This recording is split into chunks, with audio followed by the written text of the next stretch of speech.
On January 13th, 2021, my best friend, Ben Goldstein, passed away. However, in this time of COVID, we did get a chance to talk on the phone and say our goodbyes several weeks ago. He ended up saying, "Ted, you were my best friend and I've always appreciated." Well, I always did appreciate it. He was such a smart guy. He was a fantastic photographer and storyteller. Above all, he was humble. He never took credit as he should. He was generous to a fault, and I do mean to a fault. The only time he ever got mad at me is when I said, "Ben, no, you can't write that check to me. I don't need it." He was a person that was at age 90, went to digital photography and learned Photoshop. But above all, he was generous, happy, filled everybody's life with joy. I made this film on his 100th birthday and made some adjustments since. But it's really meant for his friends and family to keep him in their hearts and minds. I know he will always be in my heart. Goodbye, Ben, and say hello to Amma.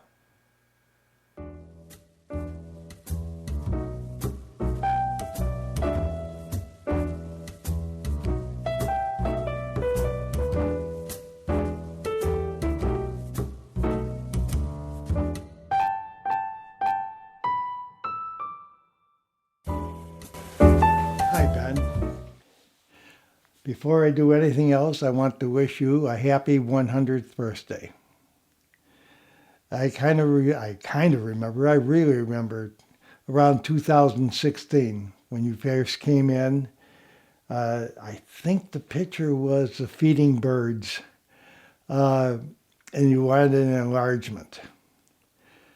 I didn't know then, and I'm sure you didn't know, that we'd be seeing each other as really good friends from that time on. You're a great friend, B, a generous friend, C, a model for my paintings, D, a model for my photography, and E, a subject of three videos actually, which we'll see later on. It's been a real pleasure to be with you, and nobody wants to see me talking to you. So let's see the very first video. Let me explain a little bit about the video. This was done with what we would call a very primitive camera nowadays. And the resolution isn't that good. The color wasn't that good, and certainly the sound wasn't that good. I was just taking it up at the time, but I knew that I wanted to tell your story. And you have a very, very interesting story. So when it comes right down to it, the story is the important thing. So without further ado, let's go on to the first video.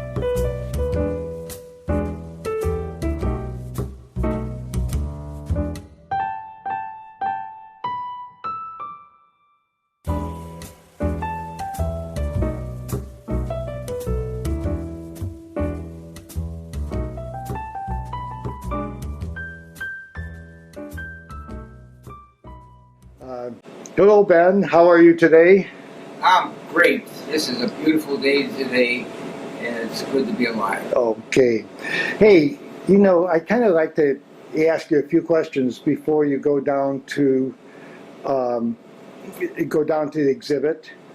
And exactly, well, I guess one of them, How long have you been in photography? Forever. It seems that way sometimes, yeah. But I've been at about 40 or 50 years. As a matter of fact, both Alan and myself, that's the way we really met, by belonging to a photographic club in our laboratories where we both worked. Well, very good. Who's Alma then? Alma is my wife. Oh, okay. So, actually, how long were you married? We were married 54 years. Wow. Yeah. And all that time was photography then? Pardon? All that time was you photographed together? Yes, we both photographed. She was a great photographer, but she was also a neat naturalist also, which is the thing I lacked, but she had it. Okay, well, how did you decide what kind of photographs you guys would be taking, and did you ever change? Well, at the beginning we did portraits, and we soon tired of that. And the next thing we did was on a vacation. Once we went to Florida a number of years ago, and observed some of the large birds that I had never seen before. And we decided at that moment it would be interesting to take some pictures. But not having a camera, we waited a while, and soon after we returned home, one of the things we did was buy cameras and some long lenses. Long lenses in those days, very, very beginning to me, was something like 200 millimeter lens. Today, it all changes. We now work at the range of 600, and for a while I even had 1,000 millimeter mirror lens, which I used to put on my car, a window. But with the new systems we have 600, but using digital, it's equivalent to we're shooting an equivalent of about maybe 900 millimeters, which is a nice range that I like. So that gets you up really close to the birds, and That gets us very close to birds and also other mammals that we photographed. okay, what other mammals do you photograph? Well, we have photographed in this country elk, some pronghorns that we like a lot, and bobcat, and such as that. Did a lot of shooting of those things. Well, where you said this country, where have you gone besides this country to photograph wildlife? Well, one of our big trips we took, Alma and I took in about 1970. We took a trip to the Galapagos Islands, and there we lived on a three-mast schooner, and there were only 7 of us that had 7 passengers, of which we were 2. So that left 5 other people, which made it real nice. And we had 3 types of landings there. We had dry landings, wet landings as they called, and ones where it was deep wet landings. Yeah. The life was great there, and while we were there, we would go sail at night. We had a 3-mast schooner, and what we would do is we would sail it during the evening and nights and photograph in the daytime. And then we'd go ashore. We had an English naturalist with us that time, which was great. He spoon-fed us all the nature that we needed for our programs that we made from there. We were there maybe, I think I said 3 weeks, and that's about right. Yeah. And then, what other countries? Oh, there was one more thing I did want to tell you about.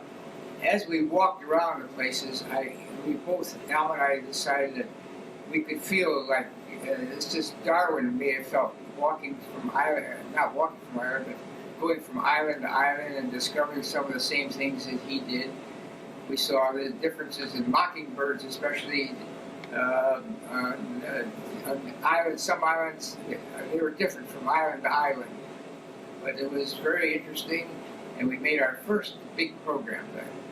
Okay, I want to get back to the programs, but before I do, what other countries did you 2 go to, and what did you photograph in those countries briefly?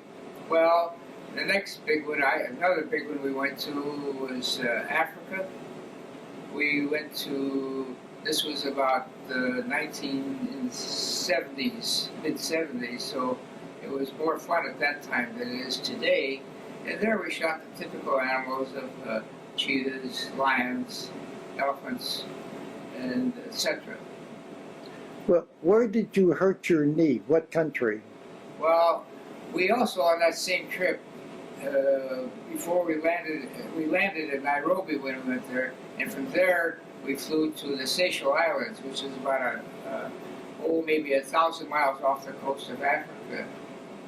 And at that point, one day I never will forget this, I was photographing a bird, and as I stepped backwards, I fell into a big hole there, and it was pretty deep, and I hurt my leg there, and it became stiff. So at that point, they took me back to our ship there. There we are again. Well, we were on a 3-mast schooner again, different ones, of course. And I remember we packed it in ice, and it was stiff for the whole trip there. But I also remember once they weren't quite sure where I could go to get fixed up. But we came to one island, and they told me there was a doctor there. So we went ashore, and it was strange because the natives there, they would bring them down in stretchers, and lay them on the ground there, and then when each one had their turn to go in and see the doctor. So I had my turn. I was about the last one there. So I walked in to see the doctor, and it turned out he was an English doctor in shorts, a typical doctor that I always saw in the movies. Matter of fact, I thought I was in one of the movies, It was quite interesting. But anyway, there wasn't much he could do for me, and so he told me about a doctor on the mainland. And so we couldn't get there very easily. So we finished the whole trip. I did go ashore a couple places to photograph with a stiffened up leg. But when we did go to the mainland, I went over to see this particular doctor there, and we were waiting for him in the courtyard. And eventually he came down, and here comes the doctor. He was in shorts also, and he had white boots on over the ankles and blood on his shorts and on his shoes, So I don't know what he'd been doing, but I felt a little bit uncomfortable for a while.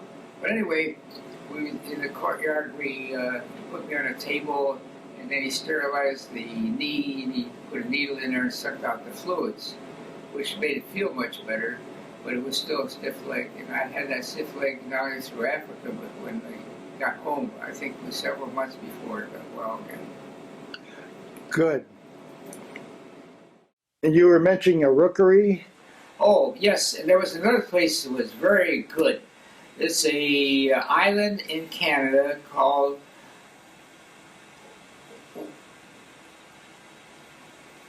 Bonaventure. It's called Bonaventure Island. That's it. Now, this is a gannet rookery, and what we did, we got off the boat and walked quite a distance about 2 or 3 miles with our equipment, and where we came upon this gannet rookery, which is a large number of gannets, and we're up on a high cliff. Now, Alma, who is quite a brave person, was walking along the edge of the cliff, and I kept telling her, get away from there, because if the wind comes, it's going to blow you away.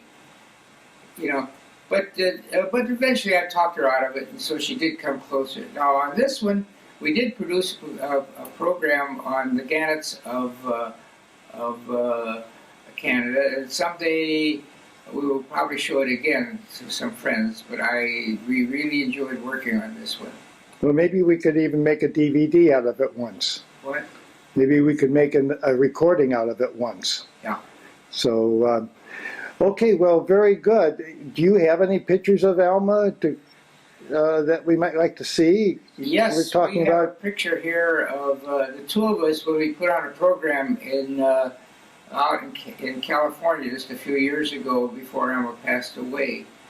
And it was at that particular place where both of us got our APSA, which is Associate of the Photographic Society of America.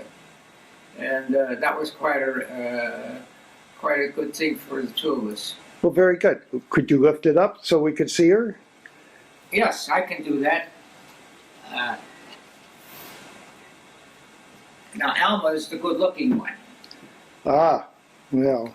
Now, this is Alma as later in life, and just a few years before she passed away. Very good, very good. Okay, well, let me get this good. Great. Okay, well, very good. If you don't mind,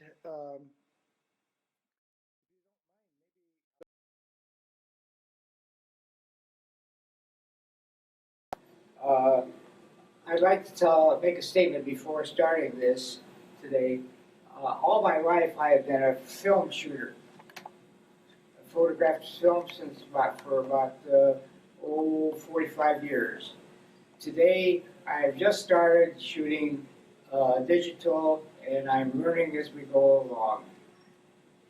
The first picture I will show you is the white pelican, which I photographed this last winter with digital, and I have titled this one the English Royalty on Parade, and it's quite obvious.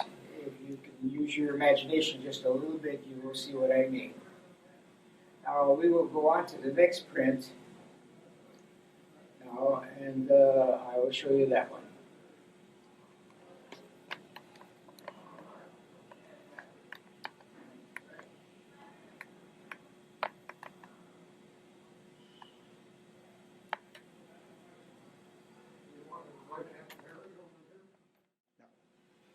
Second picture we will show you is one also shot on photograph on Sanibel Island, and I call it White Pelicans.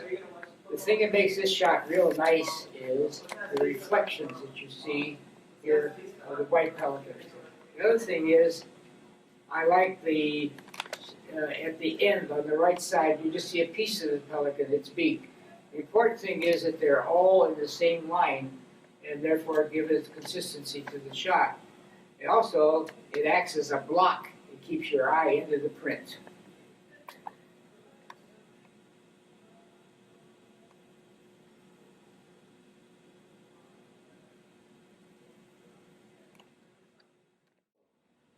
Next picture. This is the spoonbill, very colorful bird. Also photographed on Sanibel Island. Also a digital print. You notice it has the beak. Wide, flat beak. It's used for it moves its head back and forth in the water and picks up very small pieces of the food that it likes. The nice thing about this, and also, I believe, is very close to being a full mature bird. At the moment, you notice this has a little cast card to it. And when it's a full bloom bird, it needs to become more red along with the legs. The next few pictures that you will see are filmed, and digitally printed. The next one, this one is I call the African Twilight, and it's quite obvious what's going on here. But I enjoyed shooting it. It was a great shot in the late evening then. I think it's a deer.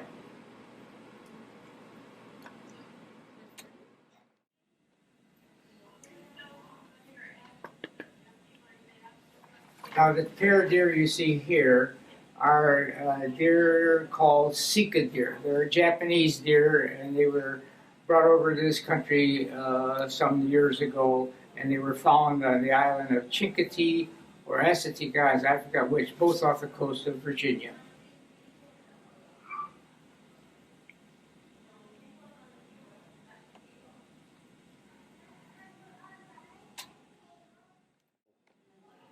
Here we have the sandhill crane. I photographed this bird in New Mexico a number of years ago, and the thing I really like about it is its graceful movement it has as it flies straight ahead.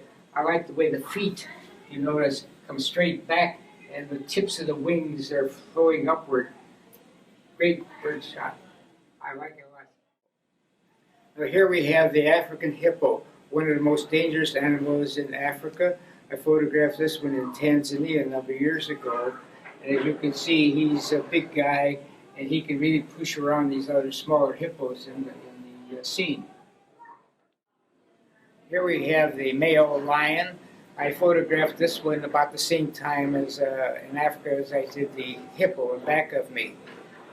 You'll notice that he's a young lion. He had his pride, and as you notice, there's no distinct markings on him from battles. Is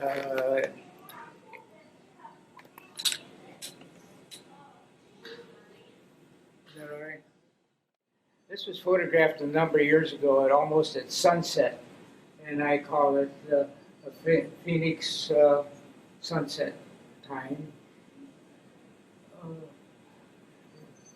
Quite obvious, but if you notice here, when the sun is just setting,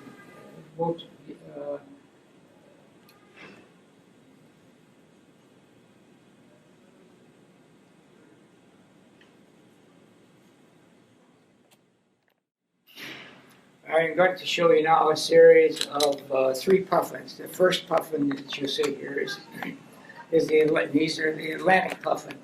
This puffin is heading back to its burrow to feed its young. It has some fish about a couple inches long. The problem it rises with this poor guy is that he has to go past some gulls, which are sitting there waiting to steal his fish. And as you can see, he's just sort of sneaking around, and he won't be long, and he'll be back to his burrow. And lucky for him, he made it. This is the second of the 3 puffins that I photographed. Now these, as I said a moment ago, were photographed on an island off the coast of Maine. The second one here, as you can see, I call it a study of wing feathers. And it's quite obvious why I do that.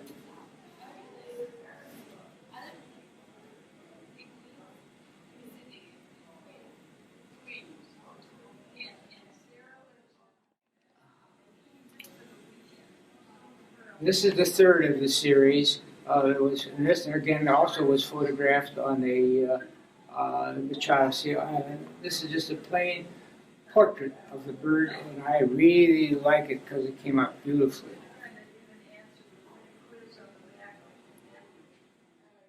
Now, this is one of my favorite shots here. I like him. The thing that sets it off is the eye. You'll notice it's sort of bright there, and at least for me, my eye almost instantaneously goes right to that particular spot. This is also called the great egret, and he's displaying for his female, who, if she's not around and doesn't see it, he has to go through the motions over and over again. I photographed this thing a number of years ago. It's all the feathery things along here that displays them. Great thing. I really like this one. The cheetah photographed in Tanzania some years ago, and he is one of the animals. When he stares out into the field looking for animals, and you have me in front of him, you think he's looking right through you. Actually, he's just looking out there for something to get to go eat. I like the way this one is framed up. It looks like he's coming right out of the frame to me. You'll notice that if you look at the head long enough here, it has a tremendous third-dimensional effect. Do you see it?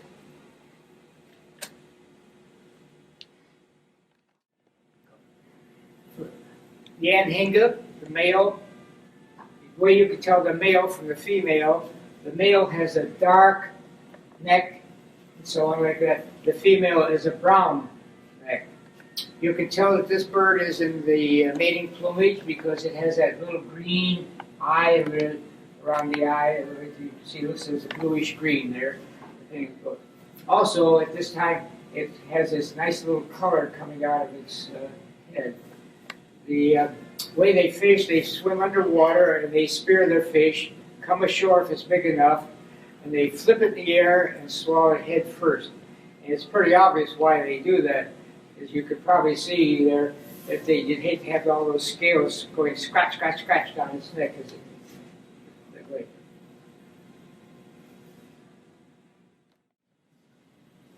This is the pronghorn. It's fastest male, not necessarily male, but it's the fastest mammal in North America. It goes about like somewhere up as high as about 60 miles an hour in that range. How I got him was I got about west in Yellowstone Park some years ago. There were three of us, three friends photographing. We were on a sort of a ridge there, and there was one below us, a friend, one to the back of me, and I had the middle. And as I was photographing with I think around 700 millimeters, he kept coming closer and closer to me as he was very curious as to what I was doing. And as he came closer, finally I had to shoot because I thought he was coming right through my lens. And so this is a shot that I got at that time. A picture of the brown pelican taking off from a very dark background. And I like it a lot because of the contrast between the two areas. And as you can see a little reflection of the bird in the water here. Now, when I had the man frame my picture, I told him I wanted a black framing and so on like that. And he fixed me up real good. But he fooled me a little bit. I thought this is black, the top part here. Actually, it's a blackish blue, but it did enough shade difference and made it real nice, I believe. Now, I call this bird on the edge. The reason for I calling it on the edge is that it's a kind of a bird that I would say it's the kind of a bird that people either you like it or you don't like it. And it's strong feelings one way or the other that way. And since it's strong that way, I believe On the Edge is the correct title for it.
Well, sometimes in 2008, I was taking painting in college, and I also wanted to get Ben's portrait.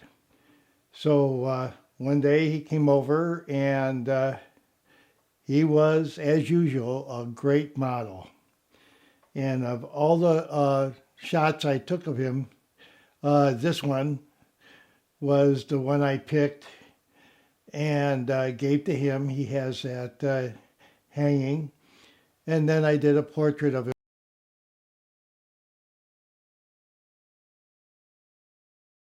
Finally got serious about video, and I took several courses at College Lake County, and Ben had invited me a few times down to Sanibel with him. So what happened was that I had an assignment, and I said, Ben, can you model for me? And for a quiet guy, he turned out to be quite a ham. And here it is. It's a short clip, but it is so funny.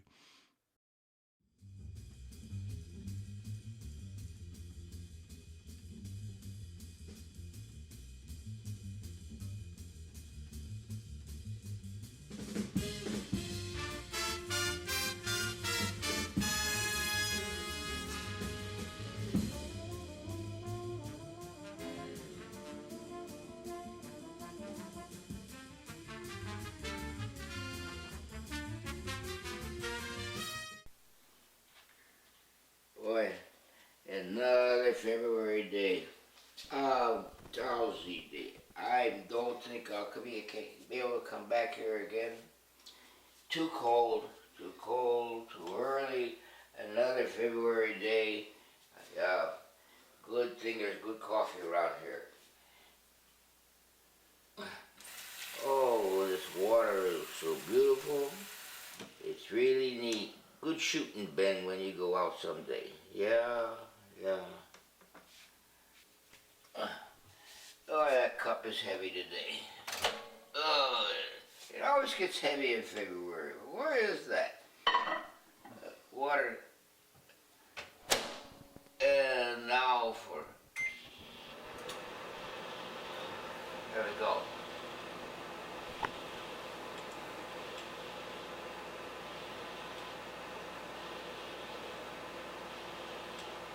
Well, time goes slowly when you watch a water cup boil, boil. I think it's all done.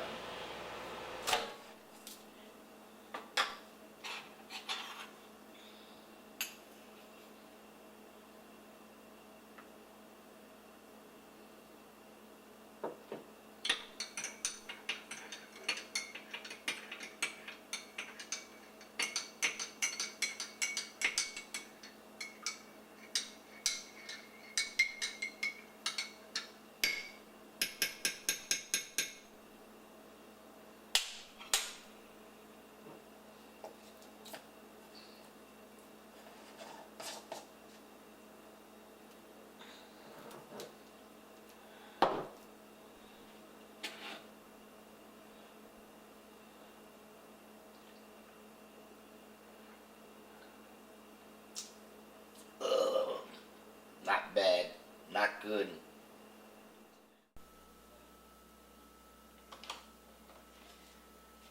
I hate February.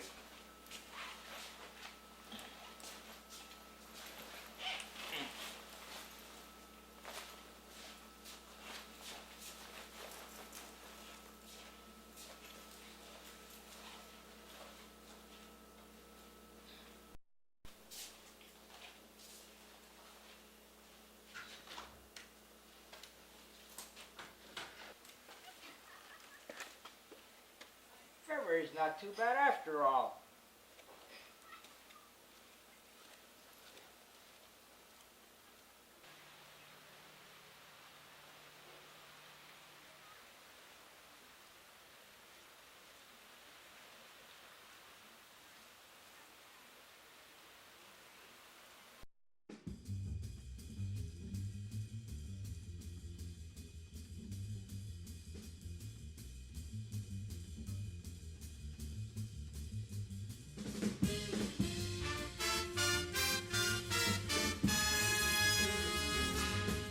Okay, let's fast forward to 2012. Ben is having a second opening at Lake Forest Place, and well, let's see what he has to say.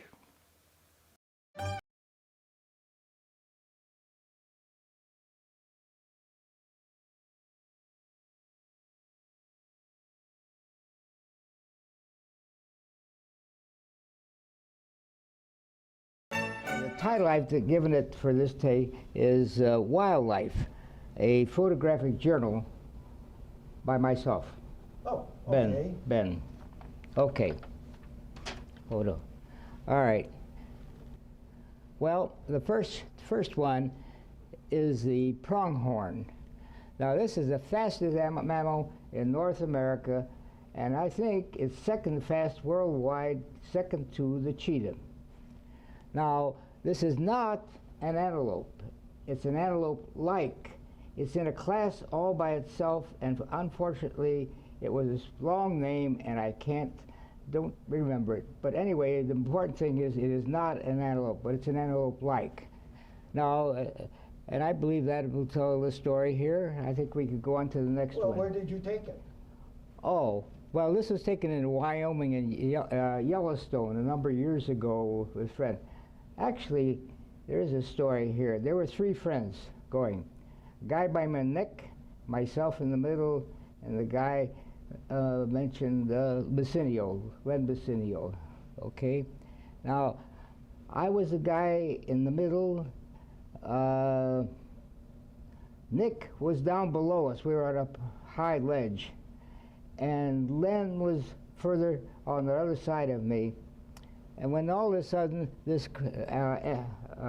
pronghorn I saw in front of me there, and I started making a lot of little noises and clicks and so on like that.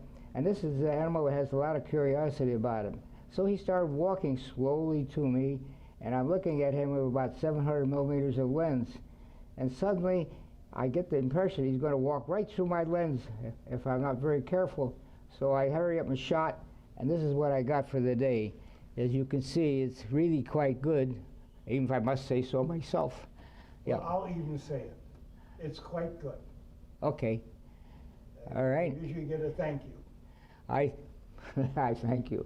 Good. Of course. This is the African wildebeest.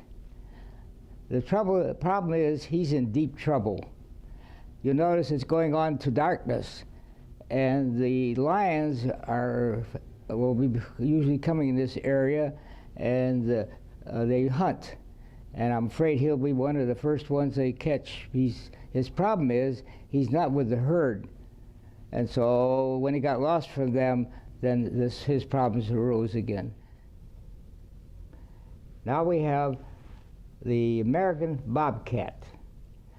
Now there's a little story that goes with this that I always tell anyway. Alma and I, my wife, we were returning to camp. We were down in one of the refuges in Texas. And when we came in, there was a lot of excitement going on. We finally found out that a bobcat had come through camp.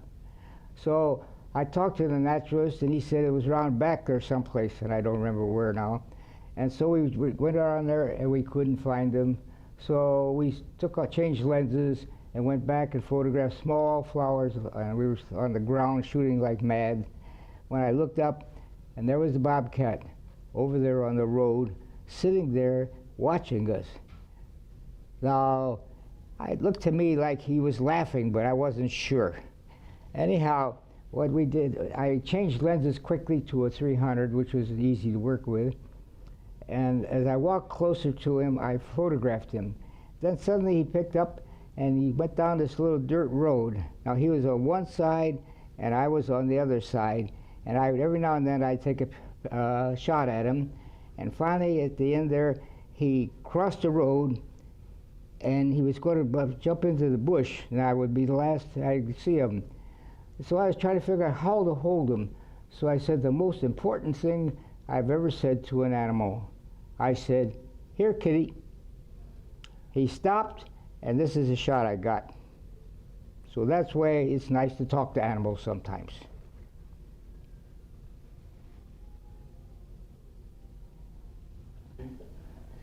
Next one is our elephant friend here.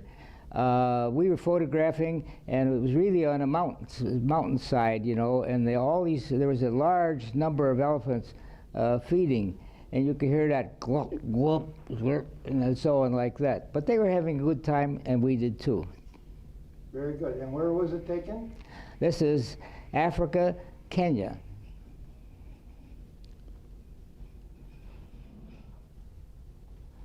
As you can see now again, this is a group of hippos.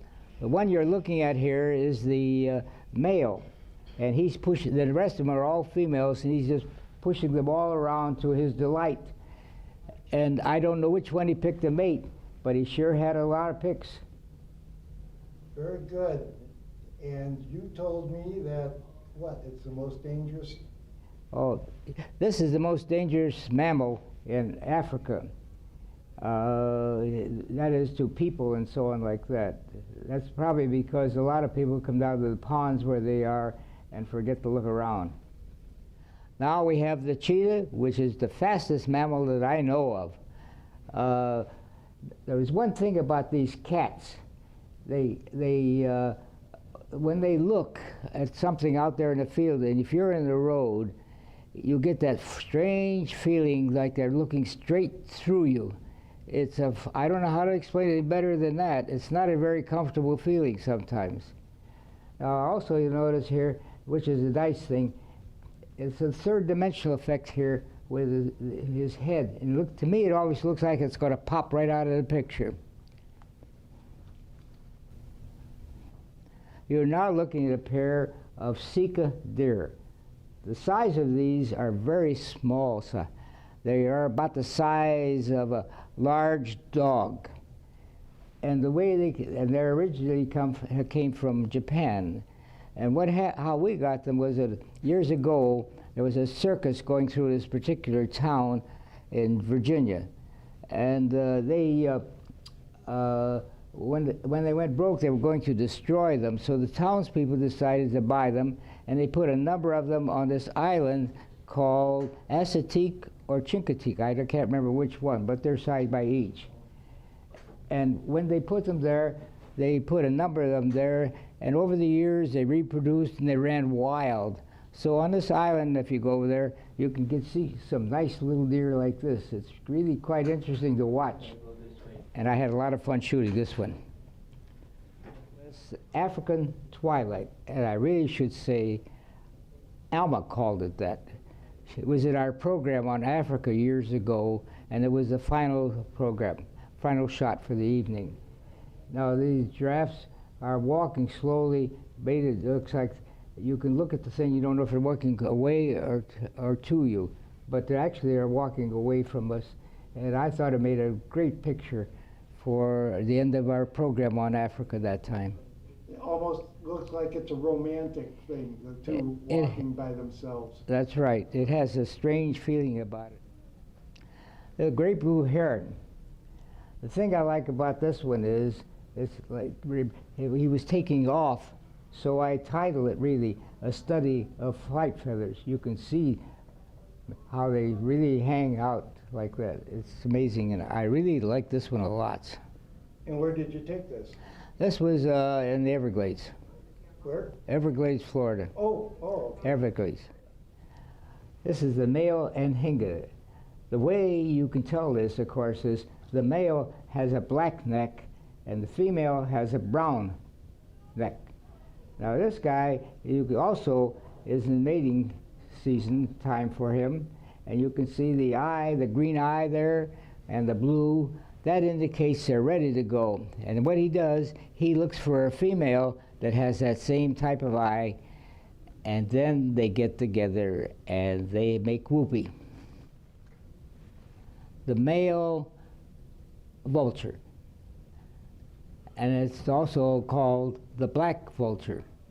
Now, the interesting thing about this is, I think, is how it really has a delicate sort of a beak. You can notice the beak here, how well it looks and so on like that. You would never think that the guy that has this particular job would have such a delicate color. And also, this reminds me of really, it could have been an Egyptian bird. this sort of head and shade and so on like that reminds me it should be well, as I said before, an Egyptian bird. But I'm amazed at how well he looked. He came out very good.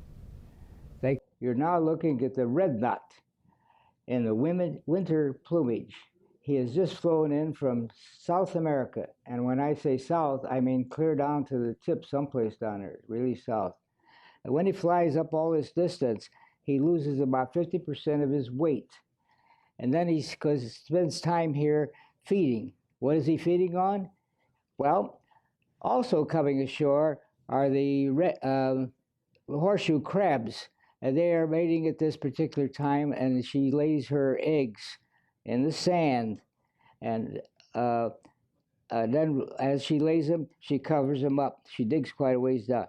Then the next one comes along, and there are so many horseshoe crabs there that they're laying eggs in the same holes that everybody else has been doing. And so they have a large abundance of eggs there. And these birds feed on those eggs, and they gain back their weight that they've lost. And after they stay there for a while, they fly north in the North Canada or someplace clear up to the Arctic area, and then they breed up there.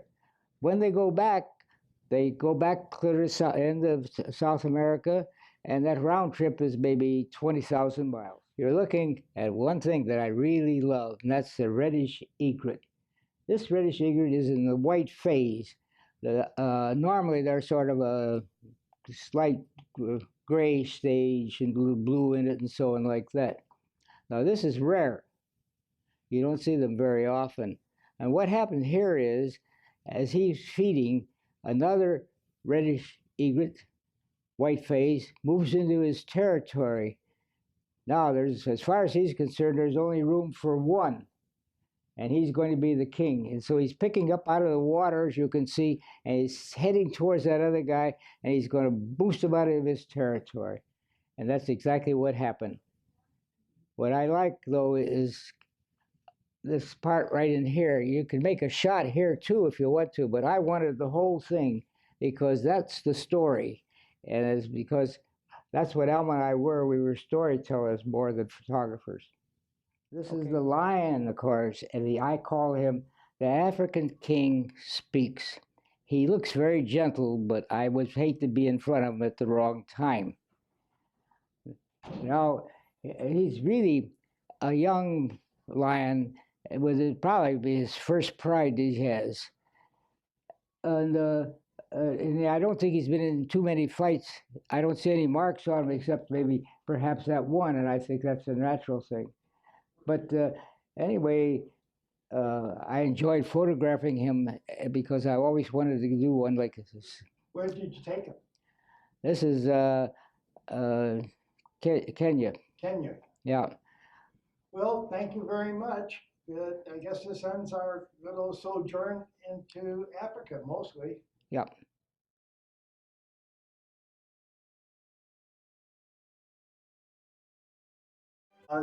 Shooting another exhibit, so maybe we can go ahead and see what you got. Okay. This is a pair of royal terns taken at Padre Island, Texas, a number of years ago. And the thing that they're doing here, and makes it real nice, is the fact that they are doing what they call, I call anyway, the mating dance. And they've been doing this for maybe a half hour or so while we were lucky to have found them. You are looking now at the osprey. You can see that he's just coming into the nest, and note he's looking downward, and the reason for that is, of course, he has about 3 chicks in there. And when was this taken? This was taken maybe about 15 years ago. What's the location? And photographed it in Florida. Oh, Sanibel? Yeah, that's as good. Yeah. Very good.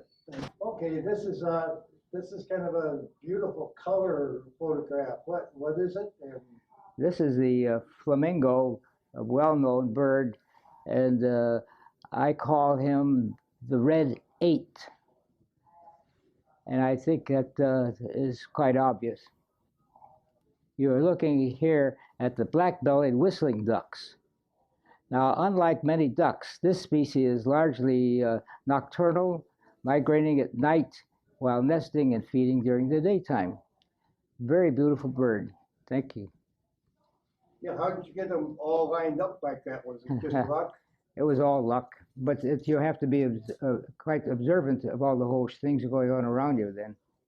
Oh, great. Uh, where was it taken? This is Florida, around, yeah, Florida, a number of years ago. I would say, no, I would say about 5 years ago, very recent bird. This is a pair of great blue herons, and I thought looking at that right bird, it reminded me of something, and I remembered a saying I used to have about it. And it goes something like this: "Sorry, I've got a splitting headache, George, and not tonight." I think that's very, very illustrative. I pointed out the right bird, first, I think. Yeah. Well, there looks like there's quite a few birds here. What are they and what are they doing and how did you get it? All right. This is a group of northern gannets, and it's a rookery. And although the image is of lower caliber, it affords a rare opportunity of viewing a large rookery. This particular rookery was taken in Canada, what they call Bonaventure Island. And I took this maybe a number of years ago when I was still using film. What's he doing? Well, this is a ringbill gull. You can notice that the ringbill is right around his beak there. That's named for that. Anyway, the ringbill was actually hunting these particular clams. And when they catch them a lot of times, what they do is they drop them and then hoping that it shakes up the clam and here he comes out. Now, when I started a shot, it was in his mouth, but by the time I did press the trigger, I caught him like this. It was a real lucky shot, but I've tried to tell people it was very skillful. Oh, very good. Well, what are these guys doing?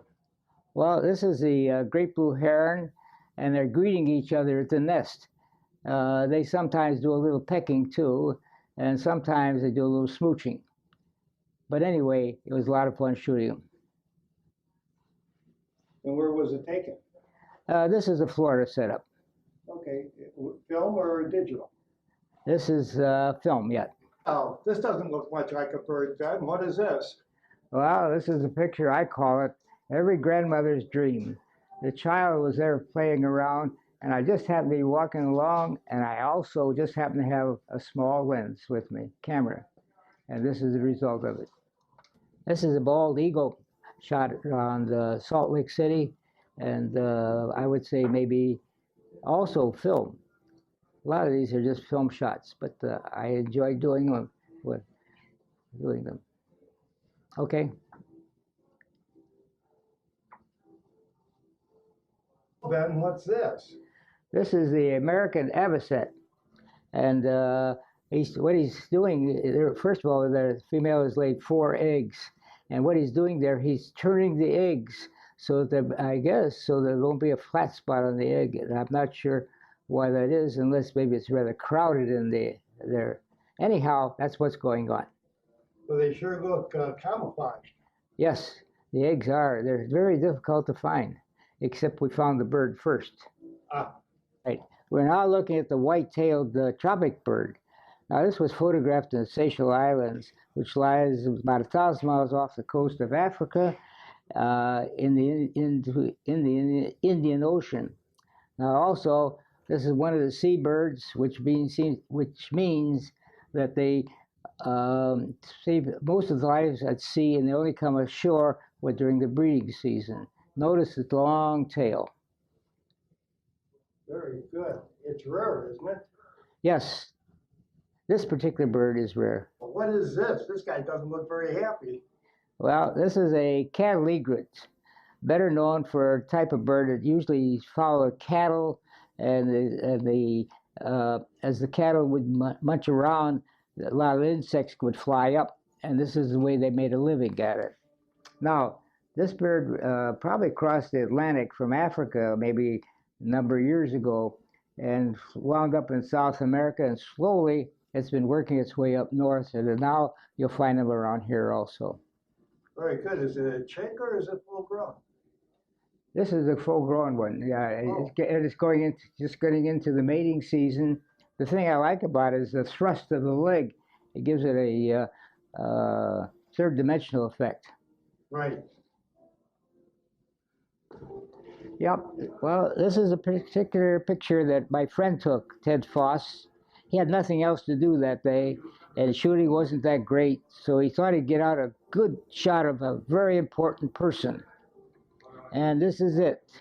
And this is the way I photograph down on the island. I have no longer take a tripod with me; it's too heavy. I don't take heavy lenses and cameras with me anymore. But I do travel this way with my famous cane, and it's almost as famous as the guy that took the picture, but not quite. It's okay. So, Yeah. why did you photograph your shoe? I have to find and look a little closer for that. No glasses.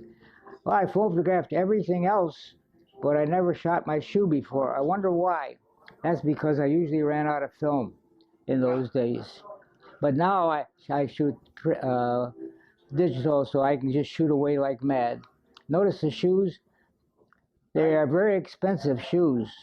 I'd like to get a copy of the print of the shoe.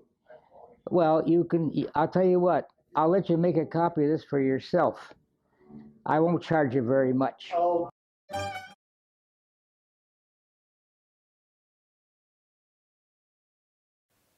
Ben and Elma loved to take photographs and make stories out of them. In fact, they were quite famous for that. So as a surprise one day, I did a little story of my own called The Gull Story using his photographs. That's what follows.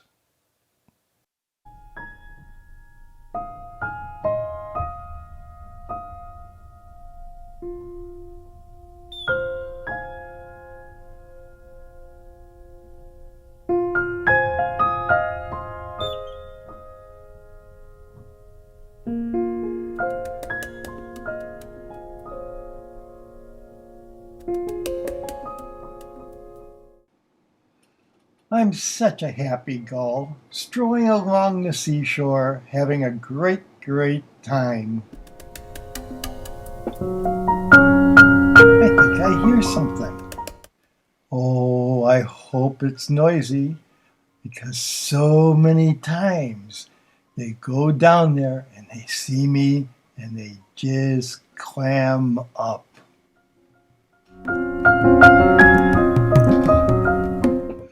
Oh, I hate to get my bill down in this awful sand, but I have a feeling that there's something down here. But I better hurry up because that water really looks like it's coming in.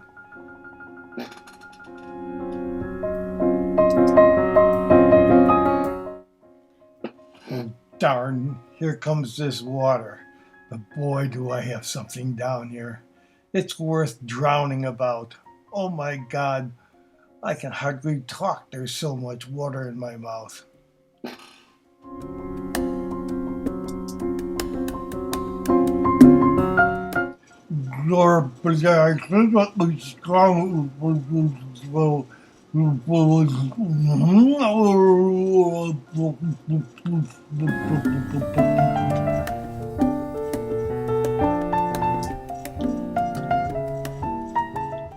Ha!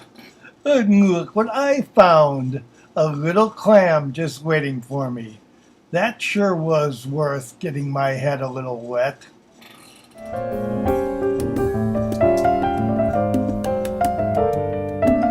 Oh my God, I dropped it.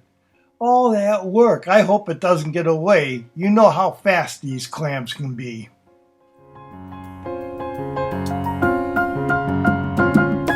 I got it back. And not only did I get it back, but the little guy opened himself up for me. But I have a feeling something's not just right on this beach. I better turn around and look.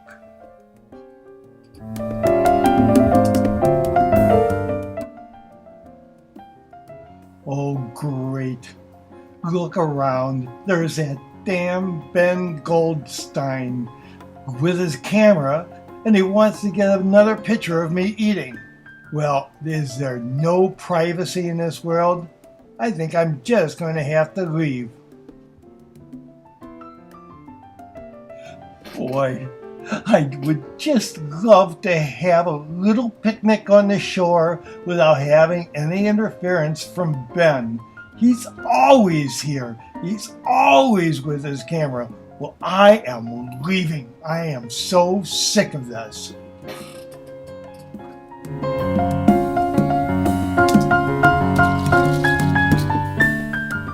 And if I drop this clam, well, I'm flying because of Ben. Well, maybe I'll give him something to think about when I'm up in the air. Well, goodbye, Ben. I hope you go to bed and have something to eat. And I hope that maybe one day all of us gulls can look in the window and see you sit down and eat and see how much you like it.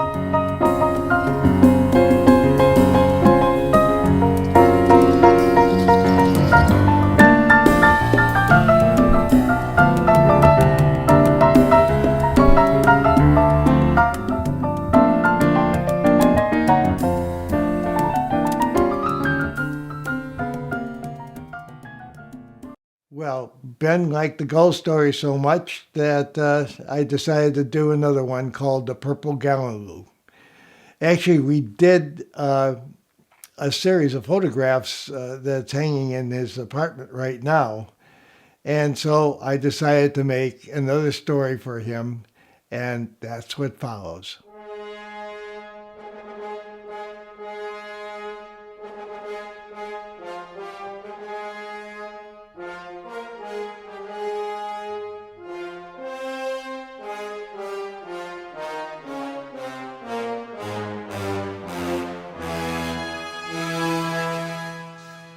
I am the prettiest bird in the world, said the purple gallinule, but sometimes my gorgeous colors attract, well, way too much attention.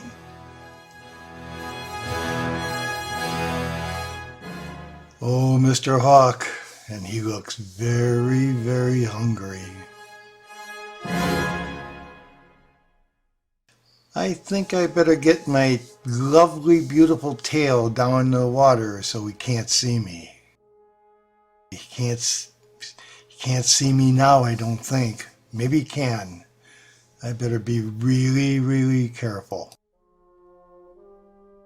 Hawk, I don't think he's be able to see anything but my bubbles and maybe just a little bit of my eye.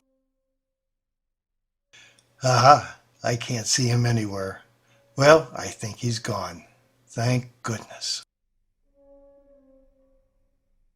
To be on the safe side, I'll walk very quietly on leaves. I am a very smart bird.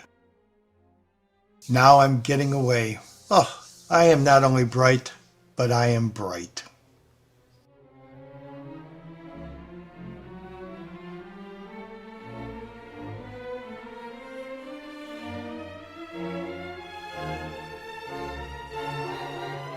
So bright, said Mr. Hawk.